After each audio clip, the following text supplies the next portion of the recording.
Hi, Sam. This is Pappy. I'm going to read you a story. It's called The Biggest, Most Beautiful Christmas Tree. That's the picture on the first page. Here's page one. Nestled deep in the thick forest, there was a great fir tree. Animals made cozy homes in the sturdy trunk. Mr. and Mrs. Field Mouse lived downstairs. Old Gray Acorn the squirrel lived upstairs, and in between dwelt the chipmunk family, Mom, Dad, little Nina, and Nutley. And there's how they lived in their tree, see? There's the chipmunk family, there's the old man, and there's the family downstairs.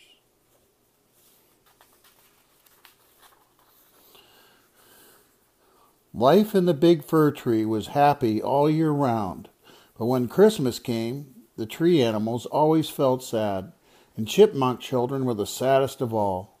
Every year they baked special Christmas cookies. They hung up stockings and waited for Santa to fill them with goodies, but Santa never came.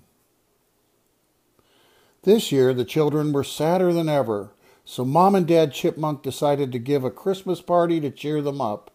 They invited all the neighbors and their favorite Aunt Mim. That must be Aunt Mim coming in the door right there, see? Aunt Mim.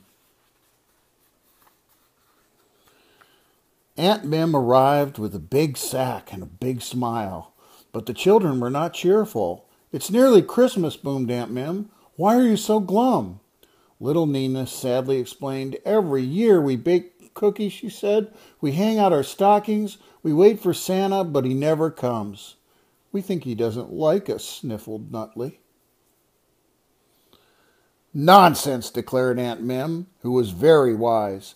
"He probably doesn't even know you are here. Tucked away in this large tree, why, from his sleigh up in the sky, your home looks like just another tree in the forest. I have an idea, and all of you must help." Isn't Aunt Mim interesting? The children's eyes sparkled with hope. They look happy, don't they? Aunt Mim began to empty her sack. There were huge bolts of red ribbon, a big roll of gold foil, balloons and berries and bells that jingled. "Now," said Aunt Mim, "let's go outside and turn this big old fir tree into the biggest, most beautiful Christmas tree in the world, so Santa can't miss it. Hurry, tonight is Christmas Eve." Aunt Mim has a lot of stuff in that bag, doesn't she, Sam? They all scampered out onto the snowy branches, carrying things from Aunt Mim's sack. Mom began to tie bows on all the fir cones. The little chipmunk snipped the ends. Dad was up on top, fashioning a big gold star out of the foil. Look at, they're all helping. There they are in the tree. Look at that tree. They're hanging in the tree, climbing, putting ornaments on. Look at that. There's a Santa. See Santa? They got paints. They're making decorations. Old Gray Acorn busily blew up balloons and tied them to the branches. Then Mr. and Mrs. Field Mouse painted dots, stars, candy cane stripes on the balloons. Little Nina and Nutley helped by painting a funny Santa on one red balloon. It made everyone giggle.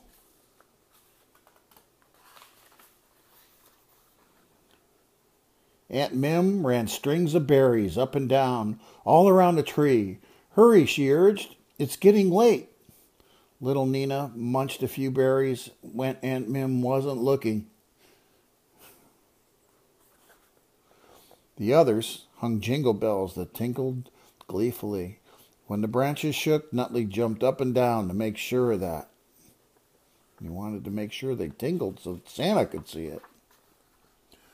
"Oh, look at the tree, Sam. Isn't that a pretty Christmas tree? And all the animals can see it in the forest." When Dad's gold star was placed on top, the tree was finished. It glowed in moonlight. All the animals of the forest came to admire it.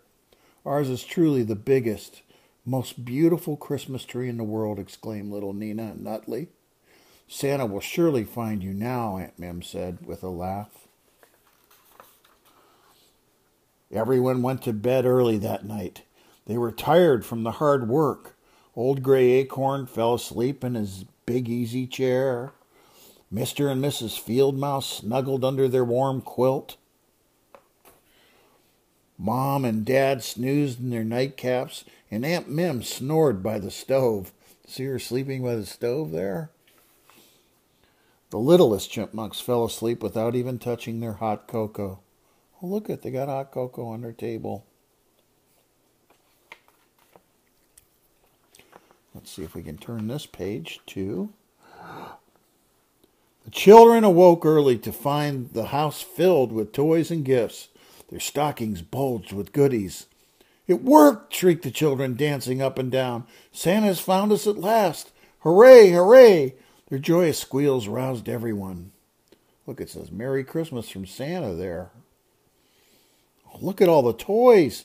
There's a drum, there's a rocking horse, and there's stockings with candy and goodies, and a fire truck, and presents that are wrapped, and a soldier, and a teddy bear like your panda.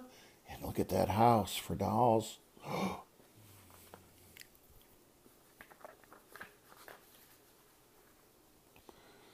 The neighbors heard them and arrived with gifts of their own.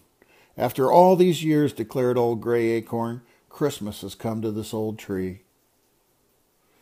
Dad brought our special Christmas cookies and tea, and the children shared the goodies with their friends.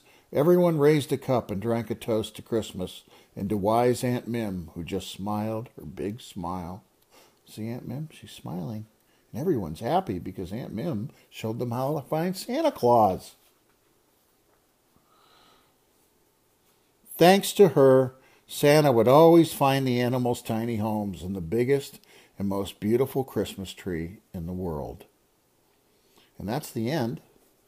And I hope you enjoyed it.